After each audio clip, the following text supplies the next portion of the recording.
আসসালামু আলাইকুম। আমাদের এই ইনভেন্টরি সফটওয়্যারের মাধ্যমে কিভাবে প্রোডাক্ট পারচেজ এন্ট্রি দিব সেটা আজকে দেখাই দিব। তো এর জন্য আমাদের পারচেজ সেকশনে যেতে হবে। এখান থেকে নিউ পারচেজ, আমি এখান থেকে কোন আইটেম পারচেজ করতে চাই সেটা সিলেক্ট করব। এক্সাম্পল, আমি টি শার্টটা পারচেজ করতে চাই। এখানে চাইলে মাল্টিপল একসাথে পারচেজ করা যাবে, একসাথে কোনো অসুবিধা নাই। এখান থেকে আমি বাকিগুলো ডিলিট করে দিই। তো আমি টি শার্টটি পারচেজ করতে চাই, এর ইউনিট কস্ট কত? 500 টাকা। আমি এটাকে মডিফাই করে দিই, পারচেজ করতে পারি যে আগে কিনেছিলাম 500 টাকায়, এখন 550 টাকায় কিনবো। এটা আমি কত পিস কিনবো? 100 পিস।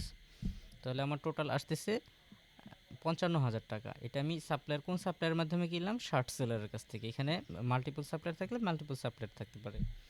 তো আমি সাপ্লায়ারকে এখন 55,000 টাকায় পরিশোধ করে দিলাম। Supplier due amount 0। তাহলে আমি এটা সাবমিট করে দিলাম। আমাদের কোনো পারচেজ যদি এন্ট্রি করার সময় ভুল এন্ট্রি হয়ে থাকে, সেটার এডিটের অপশন আছে। যেমন আমি যদি এটাকে এডিট অপশন করি, সেখান থেকে আমি 100 পিস কিনেছিলাম, এটা ভুল এন্ট্রি দেওয়া হয়েছে, আমি কিনেছি অ্যাকচুয়ালি 90 পিস। তাহলে আমি এটাকে আপডেট করে দিলাম, এই অনুযায়ী স্টকটা কিন্তু অটোমেটিক্যালি আপডেট হয়ে যাবে। আমি যদি কোনো পারচেজ ডিলিট করার প্রয়োজন মনে করি, তাহলে আমি এখান থেকে ডিলিট করে ফেলতে পারবো। ঠিক আছে, ধন্যবাদ সবাইকে।